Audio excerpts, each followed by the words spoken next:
with GST basic concepts. Okay, జిఎస్టీలో first of all మనం బాగా గుర్తుంచుకోవాల్సింది ఏంటంటే జిఎస్టీలో ఏ ట్యాక్సెస్ కవర్ అయ్యాయి, ఏ ట్యాక్సెస్ కవర్ అవ్వలేదు. First question. జిఎస్టీలో సెంట్రల్ గవర్నమెంట్ లెవీ చేసే ట్యాక్సెస్ కవర్ అయిపోయాయి, స్టేట్ ట్యాక్సెస్ కూడా కవర్ అయ్యాయి. సెంట్రల్ గవర్నమెంట్ యొక్క ట్యాక్సెస్ ఏం కవర్ అయ్యాయి? Excise, service tax, CVD and special CVD, CST, surcharges and cesses relating to supply of goods and services. ఇలా ఇప్పటి వరకు ఎవరు తీసుకునేవారు ఈ డబ్బులు? సెంట్రల్ గవర్నమెంట్ లెవీ చేసేది. అవన్నీ కూడా జిఎస్టీలో కవర్ అయిపోయాయి. స్టేట్ గవర్నమెంట్ లెవీ చేసేవి luxury tax, betting tax on lottery, betting and gambling, purchase tax, VAT, sales tax, tax on advertisement, entertainment tax. ఇది ఇంపార్టెంట్, పక్కన పెట్టేది. ఎంటర్టైన్మెంట్ ట్యాక్స్ ఏదైతే లోకల్ బాడీస్ లెవీ చేసాయో అవి ఇప్పుడు కూడా జిఎస్టీలో కవర్ అవ్వలేదు. అవి ఎక్సెప్ట్ లోకల్ బాడీస్ చేసే ట్యాక్స్ తప్ప మిగిలినన్నీ కూడా ఎంటర్టైన్మెంట్ ట్యాక్స్ కూడా కవర్ అయింది. Surcharges and cess relating to supply of goods and services. ఇక్కడ కూడా సర్చార్జ్ అండ్ సెస్ ఉంది, ఇక్కడ కూడా సర్చార్జ్ అండ్ సెస్ ఉంది. ఓకే, ఇప్పుడు నా పాయింట్ ఏంటి? కానీ ఇది వీటితో పాటు కొన్ని ట్యాక్సెస్ ఇప్పుడు ఇవన్నీ ఏంటి? సబ్జ్యూమ్ అయిపోయాయి జిఎస్టీలో.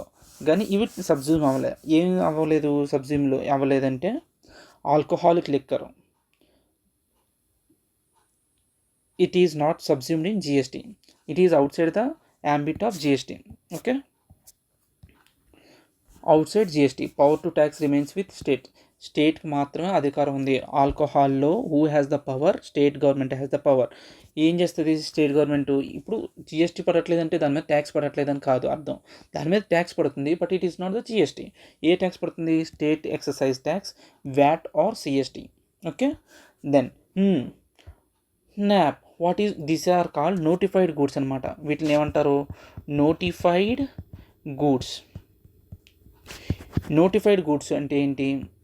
High speed diesel oil, motor spirit, natural gas, aviation turbine fuel, petroleum crude. Nap. Notified goods అంటే H for high speed diesel oil, motor spirit, N for natural gas, A for aviation turbine fuel, P for petroleum crude. Okay, ఇవన్నిట్లు కూడా notified goods అంటారు. ఈ notified goods మీద ఏమవుతుంది? Central government has the power. GST council to decide. అంటే coming డేస్లో ఇవి GST అంబిట్లో రావడానికి ఛాన్సెస్ ఉంది, కానీ ఆల్కహాల్ ఉందా అంటే లేదు. సో జిఎస్టీ కౌన్సిల్ అనే వాళ్ళు డిసైడ్ చేస్తారు. సెంట్రల్ ఎక్సైజ్, వ్యాట్, ఇప్పుడు దీని మీద ఎవరు ఏం లెవీ అవుతుంది? సెంట్రల్ గవర్నమెంట్ అనేవాడు సెంట్రల్ ఎక్సైజ్ డ్యూటీని, వ్యాట్ని, సిఎస్టీని చేస్తారన్నమాట. Okay, next entertainment local tax. Entertainment tax by local bodies. Power to still remain with local bodies మాత్రం ఉంది. టొబాకో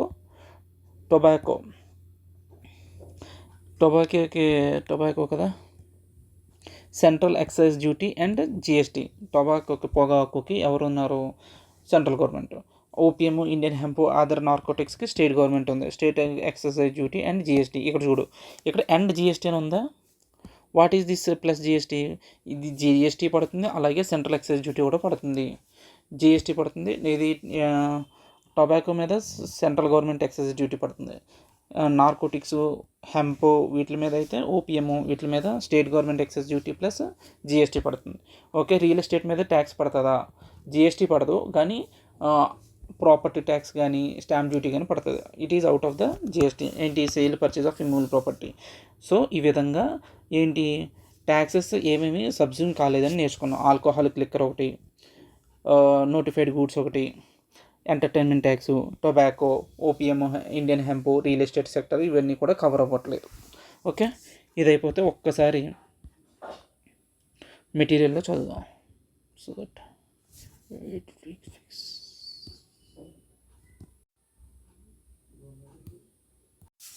ఇప్పుడు చూడు, హౌ ఈజ్ జిఎస్టీ ఫార్మ్డ్ ఉందా? All indirect taxes levied in the past by central government, excise duty, service tax, central sales tax got subsumed into GST. Custom duty is outside the ambit of GST. Custom duty అనేది జిఎస్టీలో merge అవ్వలేదు, సెపరేట్గా ఉంది. కానీ custom duty కింద additional custom duties, countervailing duty, to counterbalance excess duty and special additional duty, To counterbalance, sales tax is subsumed into GST. Indirect taxes levied in the past by state government, value-added tax, advertisement tax, entertainment tax, lottery and betting tax, purchase tax, etc. is got subsumed into GST. However, entertainment tax and other indirect taxes levied by local authorities not got subsumed into GST. Got it? However, entertainment tax and other indirect taxes levied by local authorities not got subsumed. అంటే ఇందాక చదివాం కదా, ఇది India అసలు ఈ GST అనే concept ఎక్కడి నుంచి కాపీ చేసుకుంది, బ్రెజిల్ అండ్ కెనడా నుంచి అడాప్ట్ చేసుకుంది. ఓకే, జిఎస్టీ కౌన్సిల్ ఎవరెవరు ఉంటారో. GST council consist of 33 members. Article 279A of constitution ప్రకారం ఇది ఫామ్ అయింది GST council. Okay, president of India is the మొత్తం ఇది ఎవరి చేత ఫామ్ అయింది, constituted by president of India and union finance minister as it's chairman. It is a decision making body of GST. Decisions ఎవరైనా తీసుకోవాలనుకుంటే ఎవరు తీసుకుంటారు, ఈ జిఎస్టీ కౌన్సిల్ తీసుకుంటుంది. ఓకే, టోటల్ 33 మెంబర్స్ ఉంటారు. అందులో సెంట్రల్ గవర్నమెంట్ యొక్క ఓట్ ఎంత ఉంటుంది, దాని వెయిట్ 1/3. అంటే 100లో 1/3 అంటే ఎంత, 100 × 1/3 ఈజ్ ఈక్వల్ టు 33.33%. అదే 100 × 2/3 అంటే ఎంత, 66.67%. అంటే స్టేట్ గవర్నమెంట్కి ఎక్కువ పవర్ ఉంది. అదే 3/4 మొత్తం ఒకటే రెజల్యూషన్ పాస్ అవ్వాలంటే 100 × 3/4 అంటే ఎంత, 75%. అట్లీస్ట్ 75% మెజారిటీ ఉండాలి. 75% మెజారిటీ అంటే ఏంటి, స్పెషల్ రెజల్యూషన్ ఉండాలి. State finance minister and MP of state affairs in charge of revenue or its members. Okay, quorum ఎంత ఉండాలి, మినిమం 50% అనేది కోరం ఉండాలి. Okay, it's clear. నెక్స్ట్ అయితే ఇక్కడ తెలుసుకోవాల్సిన ఇంపార్టెంట్ పాయింట్ ఏంటంటే, ఈ 33 మెంబర్స్ ఎలా ఫామ్ అవుతున్నారో తెలుసుకుందాం.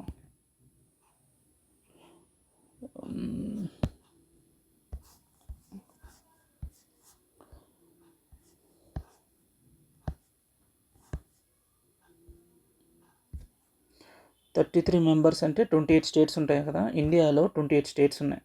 28 స్టేట్స్లో ఈ స్టేట్స్ ఉంటాయి, అలాగే యూనియన్ టెరిటరీస్ కూడా ఉంటాయి. అందులో కొన్ని యూనియన్ టెరిటరీస్ని ఒక సెపరేట్ స్టేట్ అనే రికగ్నిషన్ ఇచ్చారు. వాటిని ఏమంటారంటే union territories with state legislature అంటారు. అలాగే ఏం చెప్పారు, మొత్తం 28 స్టేట్స్లో ఉన్నాయి ఇండియాలో. ఆ 28 స్టేట్స్ ఓకే ప్లస్ 3 యూనియన్ టెరిటరీస్కి స్టేట్ లెజిస్లేచర్ పవర్ ఇచ్చారు. అవి ఏంటంటే ఢిల్లీ, జమ్మూ అండ్ కాశ్మీర్, పుదుచ్చేరి. వీటికి ఎలా ఇచ్చారు రికగ్నిషను, ఒక what you can say state ఇచ్చే ప్రాధాన్యత వాటికి కూడా ఇచ్చారు. సో వీటిలోంచి ఒక 3 మెంబర్స్ అంటే ఎంత అయింది, 31 ప్లస్ 2 యూనియన్ మినిస్టర్స్ ఉంటారు, అది సెంట్రల్ గవర్నమెంట్ వాళ్ళు కలిపితే మొత్తం 33 మెంబర్స్ అయ్యారు. అలాగే కొన్ని స్టేట్స్కి మాత్రం union territory without state legislature అంటారు. అంటే వాటిని స్టేట్స్ కింద రికగ్నైజ్ చేయలేదు. అవి ఏంటంటే ఆల్ సిడి. ఇది ఆల్ సిడి అనేది shortcut. Andaman and Nicobar, Lakshadweep, Ladakh, C for Chandigarh, D for Dadra and Nagar Haveli, Daman Diu. Okay, వీటిని మాత్రం నార్మల్గా 5 యూనియన్ టెరిటరీస్ని స్టేట్ కింద రికగ్నైజ్ చేయలేదు, 3 యూనియన్ టెరిటరీస్ని రికగ్నైజ్ చేశారు. అవి ఏంటంటే అండమాన్ నికోబార్, ఢిల్లీ, జమ్మూ అండ్ కాశ్మీర్, పుదుచ్చేరి మాత్రమే స్టేట్ రికగ్నిషన్ ఇచ్చారు. అయితే ఇక్కడ ఇంకోటి తెలుసుకోవాల్సింది ఏంటంటే, ఇప్పుడు చూడు అసలు జిఎస్టీ కౌన్సిల్ అనేది సెక్షన్ 279A ప్రకారం ఫామ్ అయింది కదా, కాన్స్టిట్యూషన్ ఆర్టికల్ 279A ప్రకారం ఫామ్ అయింది. అందులో 2 మెంబర్స్ ఉంటారు. ఎవరో యూనియన్ గవర్నమెంట్ అంటే ఎవరో సెంట్రల్ గవర్నమెంట్ నుంచి. ఒకటి chairperson Nirmala Sitharaman and union minister of state in the charge of revenue అన్నాడు. యూనియన్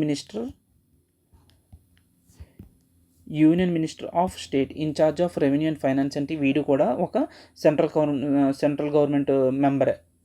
అంతేగాని స్టేట్ అన్నంత మాత్రాన స్టేట్ గవర్నమెంట్ కూడా కాదాడు. ఓకేనా, మిగిలిన 31 మెంబర్స్ ఎవరు, 28 స్టేట్స్ నుంచి అలాగే 3 యూనియన్ టెరిటరీస్ నుంచి వచ్చిన 31. అంటే ఎవ్రీ స్టేటు వాళ్ళ ఎమ్మెల్యేస్ కానీ ఎంపీ లైక్ కొన్ని మినిస్ట్రీస్ వస్తాయి. అందులో ఒక గవర్నమెంట్ లైక్ ఒక స్టేట్ నుంచి ఒక మినిస్టర్కి ఏం చేస్తారు, ఇందులో కౌన్సిల్ మెంబర్ అయ్యే అవకాశం ఇస్తారన్నమాట. అదే మినిస్ట్రీ ఇన్ఛార్జ్ అది ఎవరికి ఇస్తారంటే అది ఎవరికైనా ఇచ్చుకొచ్చాడు. అంటే ఒక స్టేట్ గవర్నమెంట్లో డిఫరెంట్ మినిస్ట్రీస్ ఉంటాయి. Agriculture ministry, health ministry, finance ministry, taxation ministry, అలా ఉన్న వాటిల్లో ఏదో ఒక దాంట్లోంచి సెలెక్ట్ చేసుకుని ఇచ్చుకోవచ్చు. ఇలా ministry in charge of finance or taxation or any other minister nominated by each state. ఎవరికైనా సరే any other minister nominated by each state, ఏ మినిస్ట్రీ హోల్డ్ చేస్తున్న వాడికైనా ఇవ్వచ్చు ఇందులో కౌన్సిల్ మెంబర్లో. ఓకే, అలా 31 మెంబర్స్ అనమాట. మినిమం కోరం ఎంత ఉండాలి? 17 మెంబర్స్ అనేది, అంటే ఎంత? 75% ఉండాలి. 33 into 75% వీళ్ళకి కమ్స్ టు 17,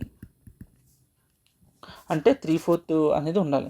అయితే సెంట్రల్ గవర్నమెంట్కి వచ్చిన వెయిటేజ్ ఎంత అంటే 1/3, అదే స్టేట్ గవర్నమెంట్కి ఇచ్చిన weight 2/3. But no decision unless central government assent, అంటే సెంట్రల్ గవర్నమెంట్ ఒప్పుకోకపోతే ఏ డెసిషన్ కూడా పాస్ అవ్వదు. ఇప్పుడు చూడే, దీని మీద ఒక ఇలిస్ట్రేషన్ చేద్దాం. ఇక్కడ ఒక కేస్ స్టడీ ఉంది చూడు.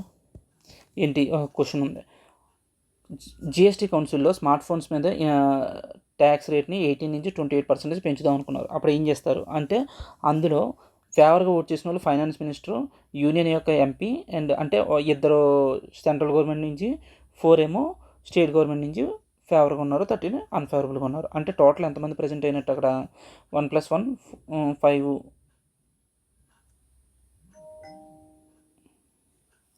1 సెకండ్ ఆగు. 2 సెంట్రల్ గవర్నమెంట్ నుంచి, 17 మెంబర్స్ ఏమో స్టేట్ గవర్నమెంట్ నుంచి అటెండ్ అయ్యారు కౌన్సిల్ మీటింగ్కి.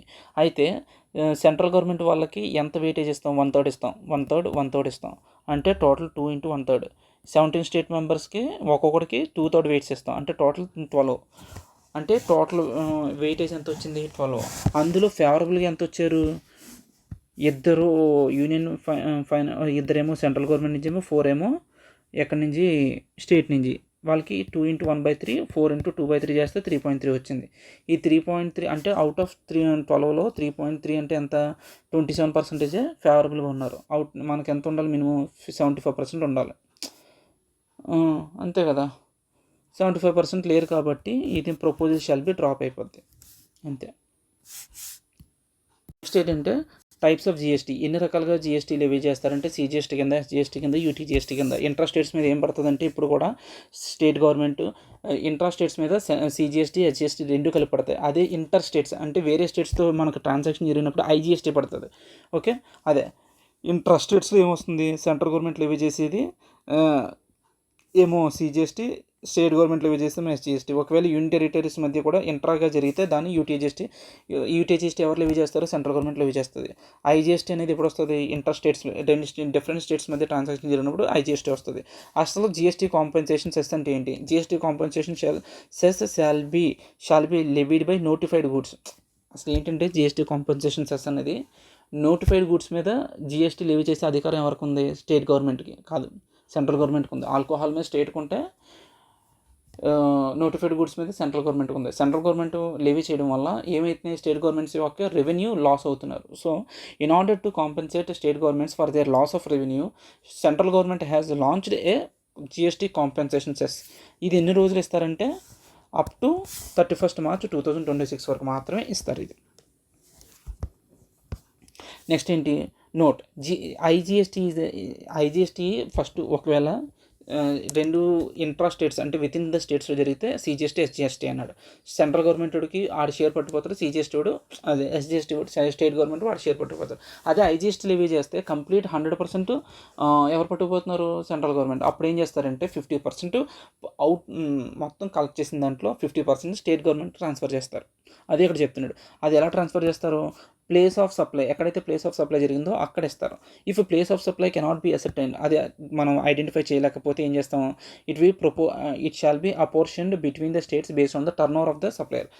వాళ్ళ సప్లయర్ యొక్క టర్న్ ఓవర్ రేషియో మీద వాడు అపోర్షనేట్ చేస్తాడు. ఆ తర్వాత ఏం చెప్తున్నాడు? ఇంట్రా స్టేట్ సప్లై అనేది ఏంటి? లొకేషన్ ఆఫ్ ద సప్లయర్, ఎప్పుడైతే place of supply in the same state, location of the supplier, place of supplier ఒకే స్టేట్లో ఉంటే, ఒకే యూనియన్ టెరిటరీలో ఉంటే ఇంట్రా స్టేట్, డిఫరెంట్ స్టేట్స్లో ఉంటే ఇంటర్ స్టేట్ సప్లై అంటుందండి. Okay, state of Jammu and Kashmir is divided into 2 union territories. మొత్తం Jammu and కాశ్మీర్ని 2 union territories కింద విరగొట్టారు. ఒకటేటి లడఖ్, ఇంకోటేమో జమ్మూ అండ్ కాశ్మీర్. లడఖ్కి స్టేట్ లెజిస్లేచర్ కింద రికగ్నైజ్ చేయరు, కానీ జమ్మూ అండ్ కాశ్మీర్ని ఒక స్టేట్ లెజిస్లేచర్ కింద రికగ్నైజ్ చేస్తారన్నమాట. ఇంకోటి ఏంటంటే దాద్రా అండ్ నాగర్ హవేలీ అండ్ దామన్ దియు అనేవి రెండు ఇప్పటి వరకు రెండు సెపరేట్ యూనియన్ టెరిటరీస్, వీటిని రెండు కూడా మర్చేసి ఒకటే యూనియన్ టెరిటరీ కింద రికగ్నైజ్ చేస్తున్నారు. అసలు జిఎస్టీ కౌన్సిల్ చేసే పనులు ఏంటంటే ఒక ఇన్ఫ్రాస్ట్రక్చర్ ప్రొవైడ్ చేస్తుంది. దేనికి? జిఎస్టీ రిటర్న్స్ ఫైల్ చేసుకోవడానికి service tax payers. It is refer to as common portal for implementation of GST. ఒక ఇన్ఫ్రాస్ట్రక్చర్ ప్రొవైడ్ చేస్తుంది. అలాగే ఇది ఏం ఫెసిలిటేట్ చేస్తుంది? Registrations, payment of tax, furnishing returns, settlement of IGST and e-way bill etcetera, ఇలాగ ఇవి provide చేస్తుంది. With this, we completed basic concepts of GST. Okay, thank you.